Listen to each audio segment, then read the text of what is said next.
Rush olman lazım. Acele etmem gerekiyor. Saatin değil. Eyvallah. Market alışverişim uzun sürdü. Bir türlü çıkamadım. Bu gidişte bir saatinden sonra. Eyvallah. Arabamı nereye park edeceğim bulamıyorum. Yarım saat bir geri çok geç uyudum. Olan servis kaçırdı. Saat 6'da varmam gereken daha şey olmadı. Doktor randevusuna geçmedi. Her kanalda kaza haberi var. Ne çabuk geldi. Bu trafikte sokağa çıkmak kim çağır gibi.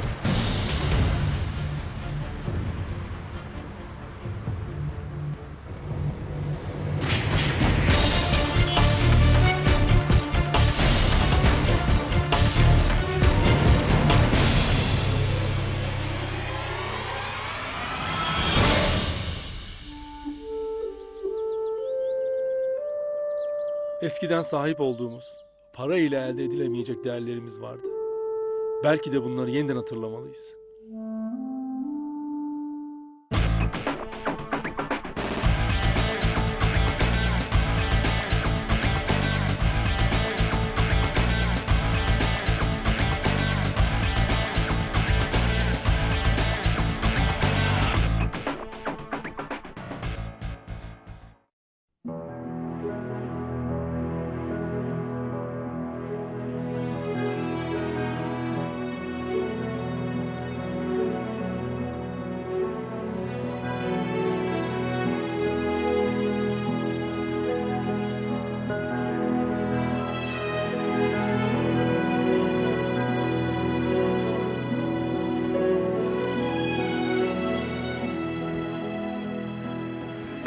Burada çalışmak çok zevkli. En başından beri söylüyorum. Yapacak o kadar çok iş var ki. Bir an evvel artık çadırımı toparlayıp dürüp yeni yaptığım evin içerisine yerleşmeyi planlıyorum. İnce işler fazla. Kaba bütün işleri bitirdim neredeyse. Şimdi çatının üst tarafındaki sergileri kapattım. İzolasyon malzemesi gerekiyor. Bunun için etrafta doğada bulabileceğim ve atalarımızın kullandığı bir sürü malzeme var. Bakın benim dedelerim kerpiç ve ahşap karışımı bir evde yaşadılar. Çok sağlıklıdır. Düşünün kille samanı birbirine karıştırırlar, kalıplar yaparlar. O kalıpları birbirine birleştirmek için ıslatırlar güzelce. Ev duvarları öyle yapılırdı. İçlerinin ana desteklerini de ahşap ağaçlarla yaparlardı. Yaşayan toprak ve topraktan yine ortaya çıkmış ağaçla. Şimdiki gibi sentetik hiçbir şey yoktu. O kille samanın karışımı üzeri güzel ıslatılırsa bir sertleşir. Hem soğuk zamanda içeriği iyi sıcak tutar hem de sıcak zamanda da içeriği serin tutar. İnanılmaz bir malzeme. Burada kerpiç işi biraz zor olacak ama ben de başka bir yöntem uygulayacağım. Onu beraber izleyelim.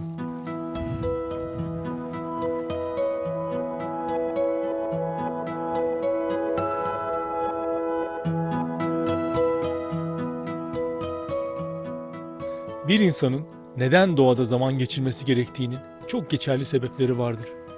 Her ne koşulda olursa olsun doğada bulunduğumuz sürede stres azaltımına etkisini onaylayan yüzlerce araştırma ve makale okudum.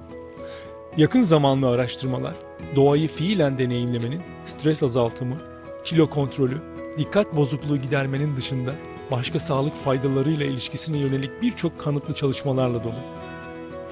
Mesela her gün tipik düz zeminli organize ve kuralları olan çocuk oyun bahçelerinde oynayan okul öncesi çocuklarla, onlarla aynı sürelerde ama ağaçların ve kayaların arasında toprakta karmaşık ve kuralları olmayan doğal alanların engebeli zeminlerinde oynayan çocuklar karşılaştırılmış. Bir yıllık sürenin sonunda doğal alanlarda oynayan çocukların başta denge, çeviklik ve konsantrasyon olmak üzere hareket testlerinde psikomotor gelişimlerinde çok daha başarılı oldukları gözlemlenmiş.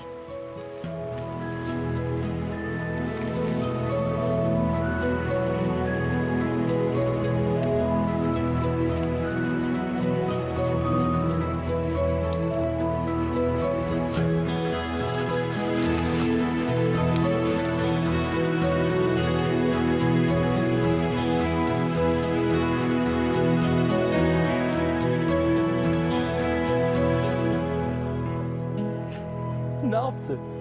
Aldı götürdü mü? Sopayı alamıyoruz rüzgardan sopayı. Ne yapacağız biz gölge? Ha?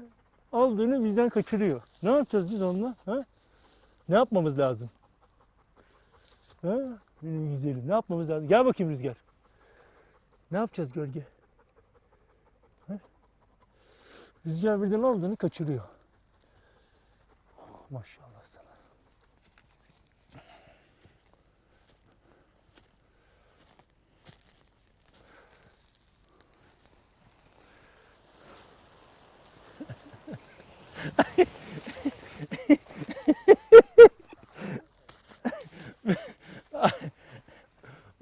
Eğim o kadar fazla ki kayacağımı tahmin etmemiştim.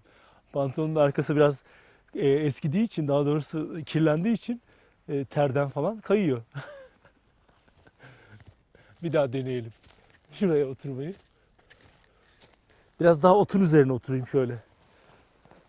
Burada aslında planım şuydu. Buraya oturup size bu yosunu anlatmaktı. En iyisi diz çökmek. Şöyle yapalım. Yeni bir şey daha öğreniyorsunuz. Bakın, doğada her şeyin bir anlamı vardır. Doğa canlılık demektir. Yaşamla ilgili bir sürü mesaj var ama görmesini bilmek lazım. Onun için de doğada vakit geçirmek gerekiyor. Bu yosun kısa bir süre sonra benim evimin çatısının üst kısmındaki izolasyon görevini görecek olan yosun. Şu ses bile bana şunu anlatıyor. Bu ve toprağın arasında bir boşluk var. Hava boşluğu var. Çok iyi izolasyon görevi görüyorum diyor bu yosun burada. Bütün kışı canlılar içeride rahat olsunlar, donmasınlar diye ben koruyorum diyor. Bakın şöyle yosunu kaldırırsak altında ağaçların, bakın daha önceden devrilmiş veya yıkılmış veya yine kabukları düşmüş olan ağaçların üzerlerindeki kozalaklar, bütün şu gözümle görebildiğim çayırlar, çimenler, yapraklar, iğne yapraklar, geniş yapraklar, belki de görmediğim bir sürü mikroorganizma var. Böcek türü var şu an toprağın içerisinde. Bu toprağın zenginliğini arttırıyor. Buradaki ormanın zenginliğini, ormanın güçlenmesini sağlıyor. Aynı zamanda bu yosunun başka bir görevi daha var. Şu 55 derece, 55-60 derece eğimde bile suyun burada durmasını sağlıyor. Suyu emerek toprağa yavaş yavaş o nemi ve suyun içerisindeki mineralleri akıtarak toprağın altındaki canlıların hayatını devam ettirmek görevi var. Ben de şimdi bunları tutup bu izolasyon görevi görecek muazzam malzemeyi evimin üst tarafında kullanacağım. Evim doğadan olsun istedim. Kullandığım malzeme de doğadan olacak. Bunlardan bir miktar toplayıp, yetecek kadar toplayıp tekrar evin üzerinde kullanacağım. Köpeklerin kulübesinde yapmıştım hatırlarsanız daha önce. Şimdi evin üzerinde kullanacağım. Bunun oluşumu zor değil. Kısa bir süre sonra, buraya gelelim bir ay sonra, bu yosunların yeniden burada mesken tuttuğunu göreceksiniz. Doğa inanılmaz. Bakın içerisindeki bitkilerin kökleri, yosunların kökleri, nemine bakın.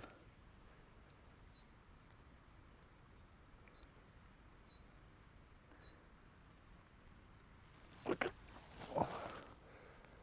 Şunun içinden bile su çıkacak.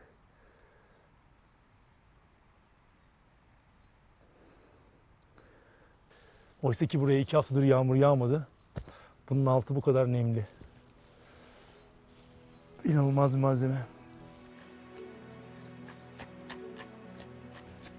Çocuklarımızın duygusal sağlıkları için sağlam bir aile ilişkisinin yanı sıra en az onun kadar önemli olan doğa deneyimine de ihtiyaç vardır.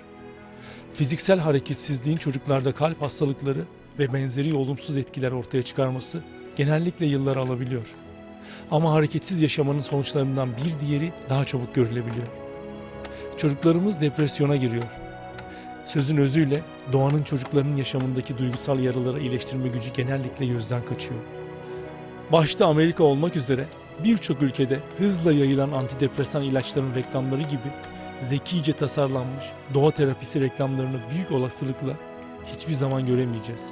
Ancak anne ve babalar, eğitimciler ve sağlık alanında çalışanlar doğanın duygusal ve fiziksel strese karşı ne kadar güçlü bir panzehiri olduğunu bilmelidirler.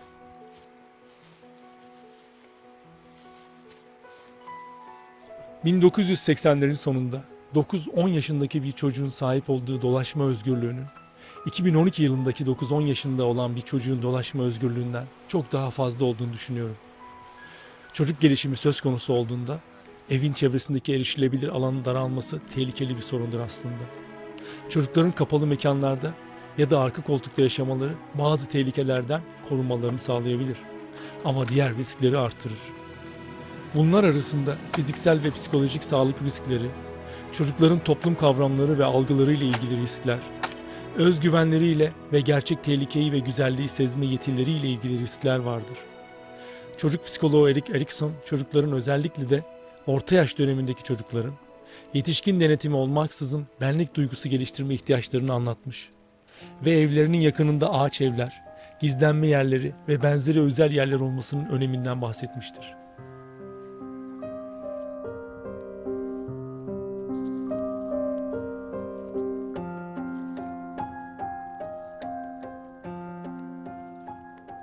Topladığım bu yosunları toprak kısımlarından ayırmadan götürebilmek için çevreden elde edeceğim bir taşıma sistemi yapıyorum. Aslında fiziksel yöntemle yapılan bir icat insanın bütün duyularını çalıştırıyor. Bütün duyuları çalışan bir insan çok daha mutlu hayatına devam edebilir.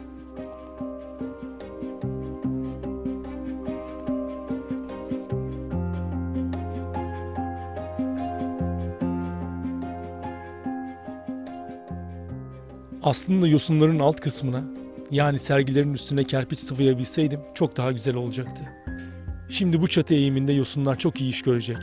Ama yazdan sonra kış başlamadan evvel daha iyi izolasyon için kerpiç sıvası ve üzerine yosun şahane olacak.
İşe biraz ara verdim ama iş yine var. Aşağı kasabaya iniyorum.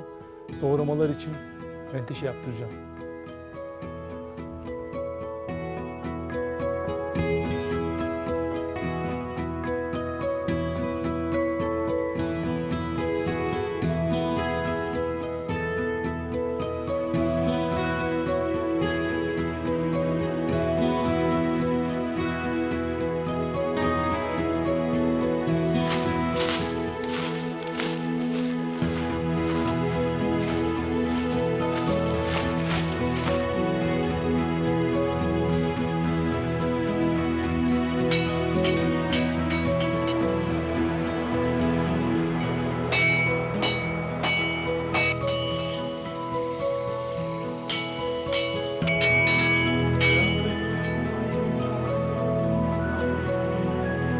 Benim menteşe ihtiyacım var kapı ve doğramalarım için. Evet.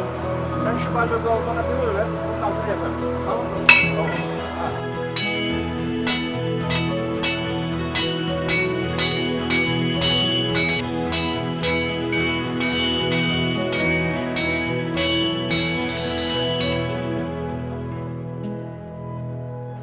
Yaptığın şeyle yapacaksın, temiz yapacaksın.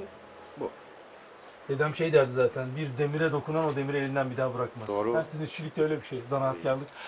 Bu ziraat öyle bir şey ki bugün başka bir şey olur. Kaymakam olursun, savcı olursun, şunu olursun, bunu olursun fakat demirci olamazsın. Olursun tam yapamazsın, müşteri tutamazsın. Bu. Yaptığı işi ne kadar güzel anlatıyor değil mi? Tabii. Kendi işini överek de anlatıyor. Evet. Sevdiği belli zaten halinden. Mesela ben öyle çelikleri kullanıyorum ki. Bak şu baltayı ver, bak çeliği de göstereyim. Aynı sen. Bak. Şimdi bu baltayı ben yapıyorum. Bu aslında nacak değil mi? Nacak. Fakat bu suyu benden başka hiç kimse veremez. Nereye gidersen git bu nacağı, bu suyu veremezler. Suyun neden önemi var çelikte, demirde ya da Abi, yaptığın baltada? çeliğin iyiliği, iyi su alması. Bir de onu ısıtıp döverek de Tabii. iyice sıkılaştırıyorsun Bir de- içindeki Bir de dokuları, bak, moleküler size yapısını. bir şey daha göstereyim aynı teknik. Bak. Onu buraya kıstırdık. Evet. Bu eğeyi sürdük. Bak. Çeliğin iyisi şuradan belli oluyor. Eğer ki bu çelik makas veya başka bir çelik olsaydı eği şu şekilde kayardı. Bu eğenin ivmesi çok önemli. Bu şekilde çok önemli.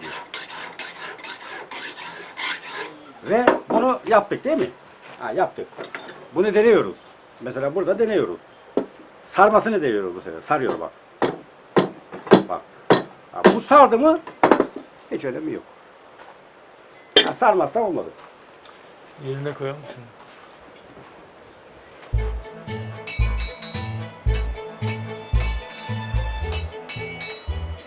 Demir dövmek lafı beni tarihin çok derinlerine götürüyor.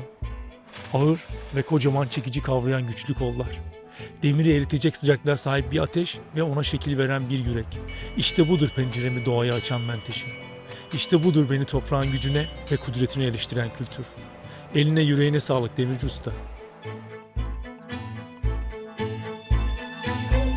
Malzemenin menteşe budur arkadaşlar. Tamam. Bunu bu şekilde çakarsınız. Bu şekilde çalışıyor. Buyurun. Eline sağlık. Güle güle kullanın. Teşekkür ederim.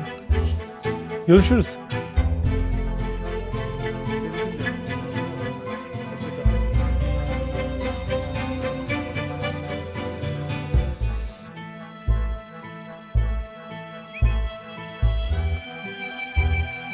Selamünaleyküm.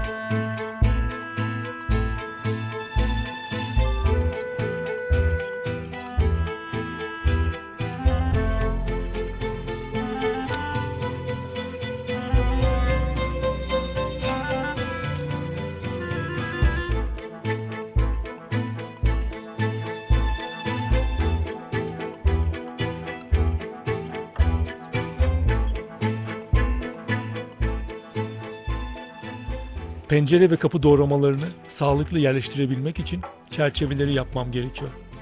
Çerçeve hem kestiğim alandaki tomrukların birbiriyle olan bağlantılarını kuvvetlendirecek hem de doğramalarıma sağlam zemin oluşturacak.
Arada oluşan boşluklara kama koyarak çerçeveyi teraziye almaya çalışıyorum. Evin ince işlerinde dikkatimi vererek çalışıyorum. Mesela burada yapacağım terazi hatasında kapım veya pencerem kısa sürede menteşeleri zarar görerek çalışmaz hale gelir.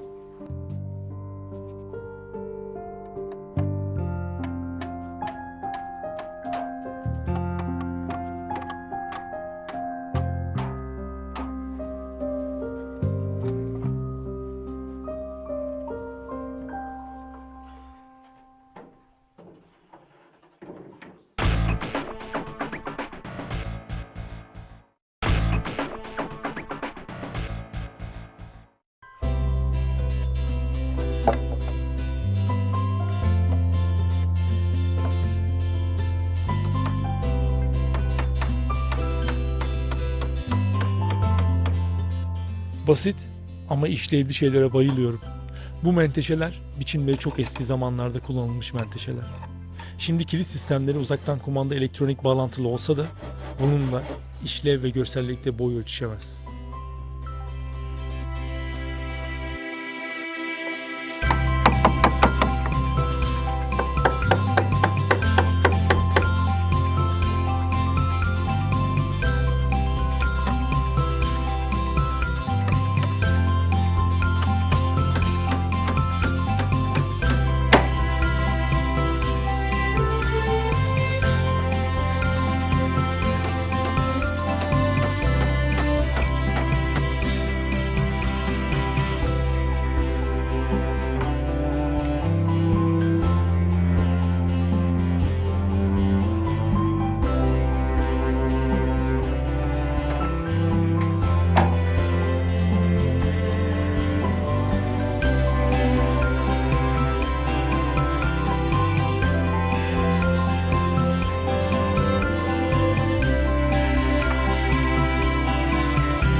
Bu tomrukların her birisi hatırlarsanız evi pencere yapmak için kestiğimde, kenarlarını kestiğimde çıkardığım tomruklar. Bunların hepsi o parça. Onlardan çıkan parça. Keserken üzülüyorum. O kadar zahmetli diziyorsunuz ki onu hayal edin. Ondan sonra oradan kesip çıkarmak bayağı bir duygusal an oluyor orada. Ama şimdi onları değerlendireceğim. Bunlarla kendime bir yatak yapacağım. Yine aynı teknikle birbirine geçme, çanlı tekniğiyle. Evi nasıl birbirine geçirdiysem yatağı da aynı şekilde geçirip eve uygun bir yatak yapacağım içeri.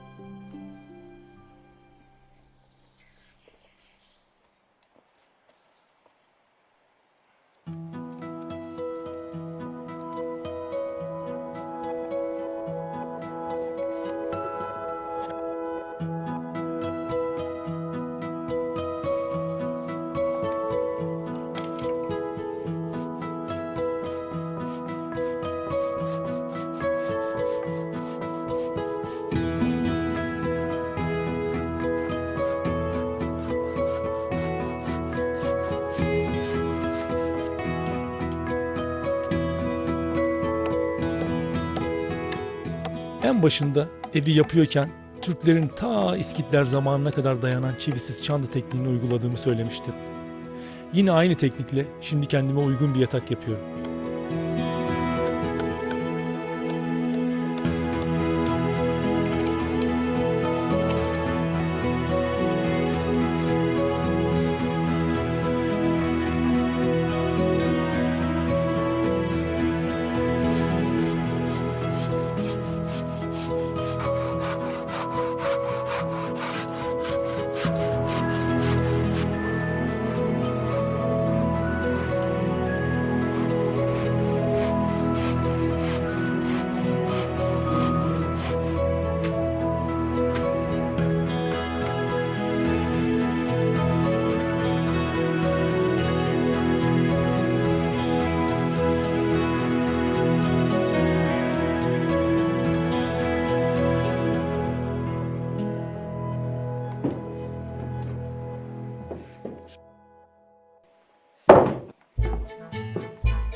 Şu yatağa yatınca yine çocukluğumda yaşadığım bir coşkulu anıma gittim. Dedemin çiftliğinde bir misafirlerin yattığı bir yer vardı. Onun üst tarafında da aynen böyle uzatma tomruklar vardı. Kafayı koyunca ve çok yorgun olduğum bir anda o evin içerisine gidip uyuduğumu ve o kadar mutlu olduğumu hatırlıyorum ki yine kafamda sinek uçuyordu uyanırken.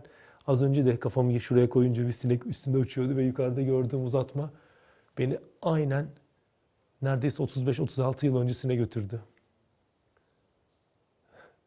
Kendimi çok huzurlu hissettim bir an. Zaten huzurlu hissediyorum burada ama o an coşkulu anları hatırlayınca daha bir başka oluyor. Yatak tamamdır. Aynı kütüklerin birbirine geçme sistemiyle bu da aynı şekilde oldu. Ve bu da bir tomruğun ikiye bölünmüş hali, buraya dizilmiş hali.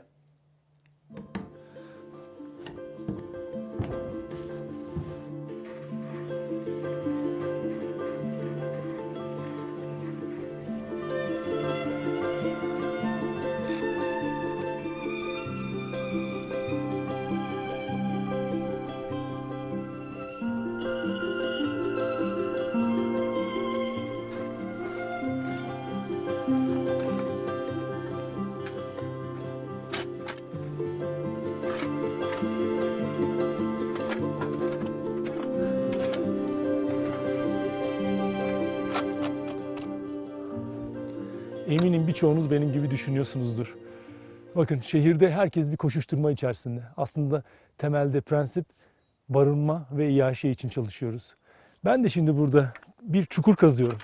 Bulduğum yiyecekleri ve temin ettiğim yiyecekleri muhafaza edebilmenin bir yolunu buluyorum kendim. Arıyorum, öğreniyorum ve araştırıp buluyorum. Şimdi bu kazdığım çukur içerisine bir sandık koyacağım. Üstüne bir kapak yaptım. Toprağın içinde kalacak. Bakın toprağın ısısı 4 derecenin ne altına iner ne de üstüne çıkar normalde. Bütün canlıların, toprak içerisindeki canlıların hayatlarını devam ettirebilmesi için bu gerekli bir şey zaten. Üstüne yağan kar ne kadar dışarısı soğuk oluyorsa olsun iyi izolasyon görevi görüp alttaki toprağın sıcaklığını 4 derecenin altına düşürmez. Üst tarafında ne kadar soğuk olursa olsun önemli değil. Yazınsa yine o nem ve soğuk içeride muhafaza ediliyor. Şimdi bu toprağın içerisine yaptığım buzdolabı sistemi de aynı şekilde çalışacak. Temel ihtiyaçlarımı çevreden bulduğum besinlerle gideriyorum. Temizlik ihtiyacımı yine akan suda, derede gideriyorum. O yüzden evin içerisine tuvalet ve yıkanma sistemi veya bulaşık sistemi koymadım. Daha fazla yürüyorum, daha çok enerji harcıyorum ama daha mutluyum şimdi bu halde.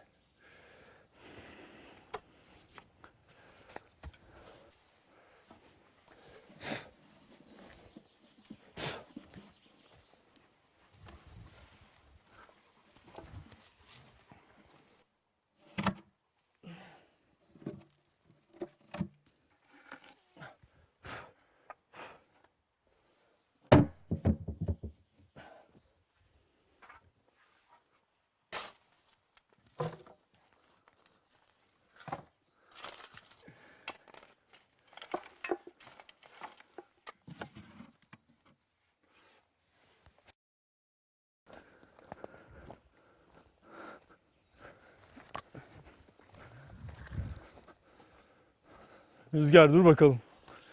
Kenara çekil Rüzgar. Kenara. Bakın bu gördükleriniz her zaman söylediğim gibi hep üzerine basarak söylüyorum bunu. Hep bu bölgenin, kendi yaşadığımız coğrafyanın ürünleri bunlar. Kendi tohumlarımız. Bu toprağa başka tohumu koymak, bu toprağa bence ihanet etmek demektir. Bu coğrafyada yaşayan insanların yüzlerce yıllık çalışmalarının sonucu.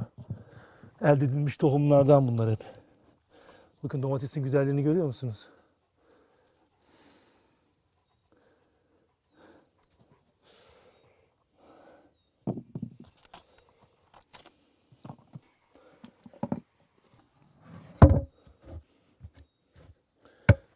Bunların daha uzun dayanabilmesi için çok güzel bir teknik daha var.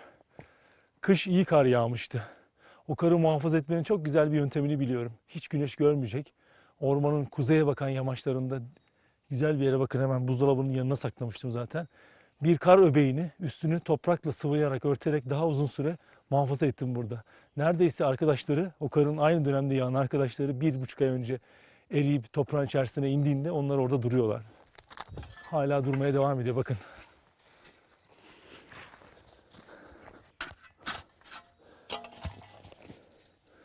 Evet, bundan bahsediyorum. Buzdolabının derin dondurucuları bunlardı. Şimdi bunu suyu geçirmeyecek şekilde bir şeyin içerisinde onun altına içine koyduğumda etlerim bile birkaç gün daha fazla saklayabilirim orada. Her gün bunu değiştirerek tabii ki. Burada yeteri kadar aşağı yukarı bir ay idare edecek kar var bana. Daha büyük bir kütle yapıp daha güzel bir yere muhafaza ederseniz bunu belki taşların içerisine taşlarla birlikte bir kuyu yapıp etrafını örerek onun içerisinde karı muhafaza edebilirsiniz bu kadar uzun süre.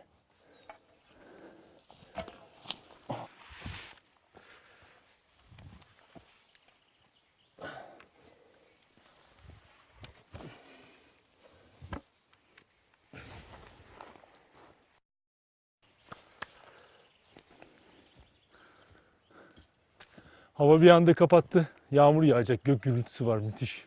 Acayip güzel bir ses. Orman içerisinde bunu duymak şehirdekinden binlerce kat daha zevkli, daha güzel. Şimdi evin tomruklarının arasında bir takım boşluklar var. O boşlukları kapatabilmek için liken toplamıştım. Ağaçların dallarından şu sarkanlar bakın. Şunlar. Bunlar çok güzel izolasyon görevi görüyor. Arayı doldurabilmek için. Şimdi bunları böyle kıvırıp çokça toplamıştım. O boş kalan yerlerin genişliğine göre araya tepiştireceğim. Çok uzun ömürlü ve müthiş bir malzeme.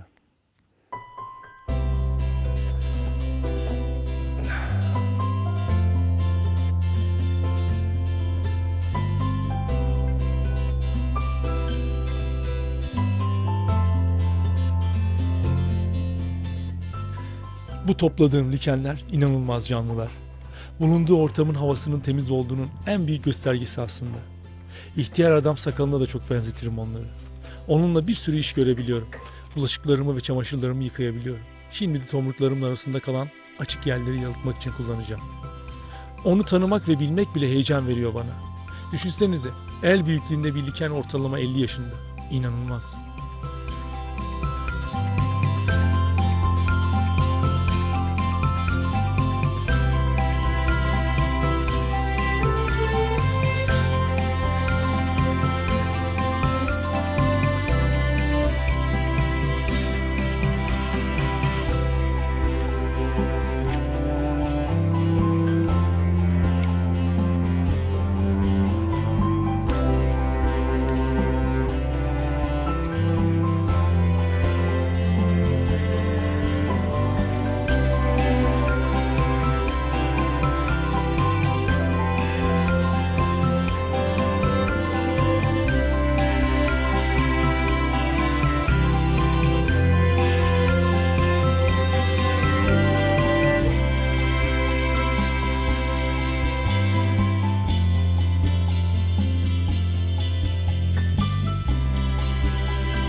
Ben doğada bütün duyularımı aynı anda kullanmayı öğrendim.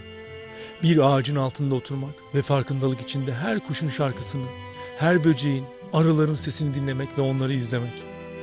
Bedenin dokunduğu, burnun kokladığı, doğanın yaydığı her şeyin farkında olmak duygusu hiçbir şey değişilmez. İşte budur para ile satın alınamayacak olan. Size anlatmak istediğim.